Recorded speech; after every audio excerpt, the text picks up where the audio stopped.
Nepal has done it again, reignited a long-running territorial dispute with India and a holy pilgrimage sacred to Hindus sitting at the center of it all. Yes, we are speaking about the Kailash Mansarovar Yatra this year, which starts from June and goes on till September. And at the center of this entire storm is this map on your screen and the highlighted Lipulekh Pass, a strategically important Himalayan crossing located near the India-Nepal-China tri-junction. Nepal has officially expressed concerns to both India and China regarding the Kailash Mansarovar Yatra being routed through the Lipulekh Pass, claiming that this Himalayan pass belongs to them. India, of course, has called the claim unjustified and historically baseless. The pilgrimage is still on, but the fallout has already begun. Indian Foreign Secretary Vikram Misri's planned visit to Kathmandu has been quietly deferred, and according to Nepalese media, the new Prime Minister, Balen Shah, has refused to give him an appointment. As India aims to revive ties with Nepal after this new government has come into power, an old scar has clearly resurfaced. A sacred journey has clearly become a sovereignty standoff. So why has Nepal raised its objection now? What does this controversy mean for the ties with India? And how is China involved in all of this? Today we dissect a border row that isn't spoken about nearly enough. Lipulekh is a high-altitude pass in the Himalayas. Sit at its peak and you're standing where India, Nepal and Tibet converge. It is one of the oldest trade and pilgrimage corridors in this part of the world. The Kailash Mansarovar Yatra, that is the pilgrimage to Tibet's most sacred site, runs through it. Indian pilgrims enter from Uttarakhand, cross Lipulekh, enter Tibet and reach Kailash. Now that route has been open since 1954. The government of India has been officially organizing it since 1981. Decades of pilgrims, decades of diplomacy, but the Lipulekh dispute keeps returning to bite India-Nepal ties. So why does Lipulekh matter so much to Nepal? Simple answer. Nepal draws a new map, and that map put Lipulekh inside Nepal. Now, to understand why Nepal did that, one needs to step back to 1816. Nepal had just lost a war to the British East India Company.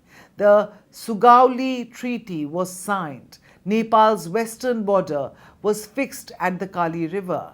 Both sides agreed, except nobody agreed on where the Kali River begins. Nepal says that the river originates near a place called Limpi Yadhura. Now, if that is true, then Kalapani, Lipulekh and Limpi Yadhura all fall east of the river inside Nepal. But India says that the river starts further east near Kalapani, which means Kalapani is Indian territory, part of Pithoragarh district in Uttarakhand.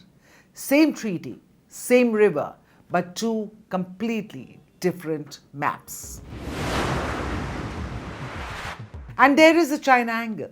We've shown you on the map how this entire row involves a strategically critical Himalayan stretch connecting India, Nepal and Tibet. After the 1962 India-China war, New Delhi put up military posts in the Kalapani region to monitor Chinese developments, movements near the frontier. Over time, India retained administrative and military control over this area.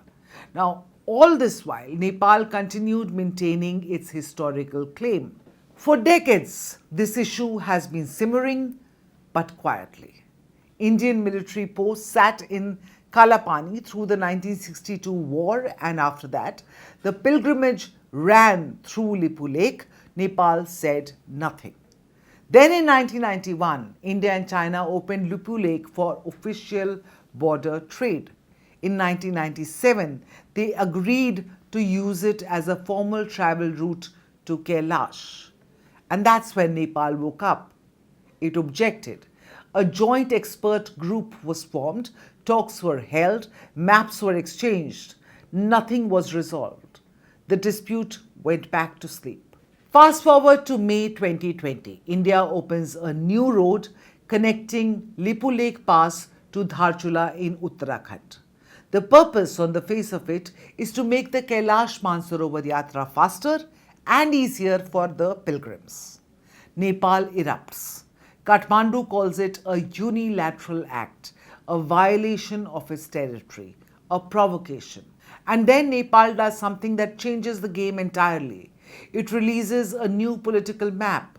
Lipulekh, Limpiadhura, Kalapani, all shown inside Nepal. Nepal's parliament votes to make this map part of the constitution, a constitutional amendment. 2 years ago, Nepal's central bank went on to print the revised map on its 100 rupee currency note. Now think about what that means. The moment a territorial claim is stamped on the country's money, it is no longer a diplomatic footnote, it is a national identity.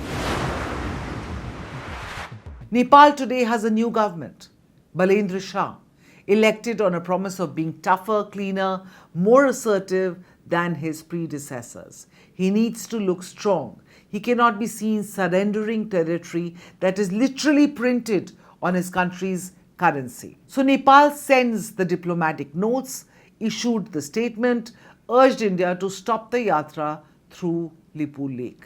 Now India didn't even flinch at that. The External Affairs Ministry put out a one-liner. Lipulekh has been a route for the Kailash Mansarovar Yatra since 1954. The pilgrimage is on. Registrations closed on May 19th. 10 batches have been confirmed. The Indian government is not asking for permission. And here's this part that makes the story almost absurd. Nepal actually profits from the Kailash Mansarovar Yatra. When Indian pilgrims take private packages through Nepal, Nepali hotels fill up, Nepali airlines carry passengers, helicopter operators, guides, tour companies all earn. The Nepalese media reported that the 5-year suspension of the yatra due to COVID and the India-China freeze caused significant losses for Nepal's tourism industry. So Nepal wants the pilgrims, just not through Lipulekh, because the official government route through Lipulekh bypasses Nepal entirely. And this year, India doubled the Lipulekh batches from 5 last year to 10. That is the economic sting on top of the territorial wound.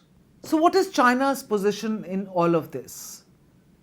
Kailash, after all, sits in Tibet. No Chinese permission, no pilgrimage. China holds all the cards, but it plays none of them. When Nepal's former Prime Minister KP Oli raised the Lipulekh dispute with Xi Jinping in 2025, China's response was blunt, that it does not want to be a party to this. In 2020, after India's road opened, Beijing called it a matter between India and Nepal. In fact, this year, China's embassy in India said it was delighted to welcome 1,000 Indian pilgrims and called the yatra a bridge of faith between two great civilizations. Warm, diplomatic, entirely non-committal.